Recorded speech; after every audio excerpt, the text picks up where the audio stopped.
আজকের রেসিপিটা খুবই সিম্পল আর অল্প কিছু চিজ দিয়ে আর একটি ডিম পাউরুটি দিয়ে সুন্দরভাবে একটি টেম্পটিং নাস্তা পরিবেশন করতে পারবেন গেস্টদের সামনে, অথবা বিকেলের নাস্তায় কিন্তু এই স্ন্যাক্সটি রাখতে পারেন।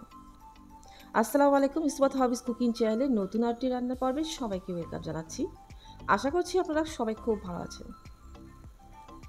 পাউরুটি, ডিম আর কিছু চিজ দিয়ে সিম্পল একটি রেসিপি শেয়ার করছি। দেখতে কিন্তু খুবই গর্জিয়াস আর খেতেও আলহামদুলিল্লাহ অনেক টেস্টি। আশা করছি আমার রেসিপিটা আজকে আপনাদের খুবই ভালো লাগবে আর সহজ লাগবে। তাহলে চলুন কথা না বাড়িয়ে রেসিপিটা শুরু করছি। একটি রুম টেম্পারেচারে রাখা ডিম নিয়ে নিলাম, কোয়ার্টার চামচ লবণ দিয়ে দিচ্ছি আর সেই সাথে দিয়ে দিচ্ছি একটি বড় সাইজের মিহি কুচি করা কাঁচামরিচ আর একটি মিডিয়াম সাইজের মিহি কুচি করা পেঁয়াজ। দিয়ে দিচ্ছি 1 টেবিল চামচ কর্নফ্লাওয়ার আর সেই সাথে সামান্য একটু গোলমরিচি গুঁড়া। এই পর্যায়ে কিছু চিলি ফ্লেক্স আপনারা অ্যাড করে দিতে পারেন, তো আমি সেটা স্কিপ করছি। একটা কাঁটা চামচের সাহায্যে সব কিছু একটু মিশিয়ে নিলাম।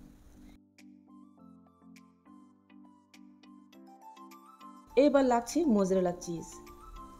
প্রায় কোয়ার্টার কাপের মতো মোজারেলা চিজ আমি গ্রেট করে নিয়েছি আর সেটা ডিমের মিশ্রণে মিশিয়ে দিচ্ছি আর একটু ভালোভাবে মিশিয়ে নিচ্ছি। ব্যাস, মিশ্রণটা তৈরি। বাসায় হঠাৎ কোনো গেস্ট আসলে যদি হাতে 10 মিনিটের মতো থাকে, তো এইভাবে একটি বেটার তৈরি করে রাখবেন।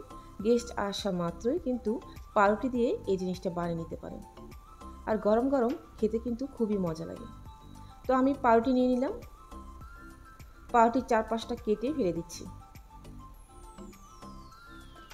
চাইলে 4-5টা না কেটেও আপনারা টোস্টটা তৈরি করতে পারেন। কেটে নেওয়া অংশগুলো আমি ব্রেড ক্রাম্বস তৈরি করব, তাই এক পাশে তুলে রাখছি।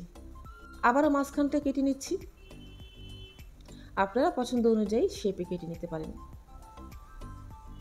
ডিমের মিশ্রণটা দিয়ে দিচ্ছি পাউরুটি স্লাইসের উপর।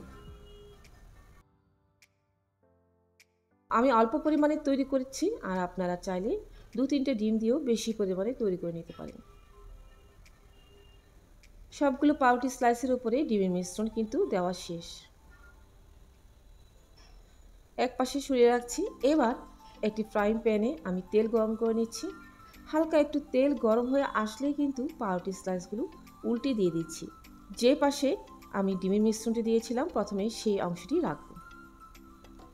প্রায় 1 মিনিটের মতো অপেক্ষা করছি আর এই পর্যায়ে চুলার আঁচ মিডিয়াম লোতে রয়েছে।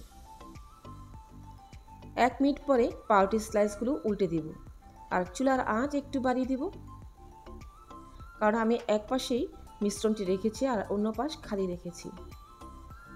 অন্য পাশটি প্রায় 1 মিনিটের মতো ভেজে নিয়ে আবারও পাল্টে দিব। আর একটি পছন্দ মতো কালার এসে গেলে পাউরুটির টুকরোগুলো উঠিয়ে নিতে পারবেন। তো পাউরুটিগুলো কিন্তু ভাজা হয়ে গেছে, আমি তুলে রাখছি। দেখতে পাচ্ছেন একটি হালকা ব্রাউনিশ কালার এসেছে। একই তেলে আমি বাকি পাউরুটিগুলো ভেজে নিচ্ছি।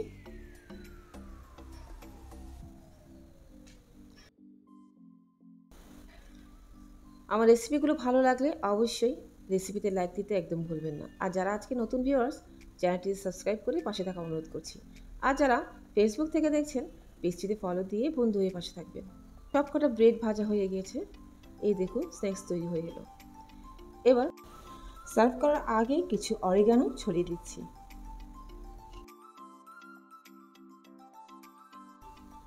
আমি একটু ঠান্ডা করেই ভেঙে দেখাচ্ছি, কারণ গরম গরম আমার হাত দিয়ে ধরা কিন্তু সম্ভব না। আর চেষ্টা করবেন এই স্ন্যাক্সটি গরম গরম খেতে। ব্যাস, এই ছিল আমার আজকের রেসিপি। আশা করছি আপনাদের সহজ এবং ভালো লেগেছে। ইনশাল্লাহ নতুন কিছু নিয়ে খুব তাড়াতাড়ি আবারও দেখা হবে। ভালো থাকবেন সবাই আর আমার জন্য দোয়া করবেন। আল্লাহ হাফেজ।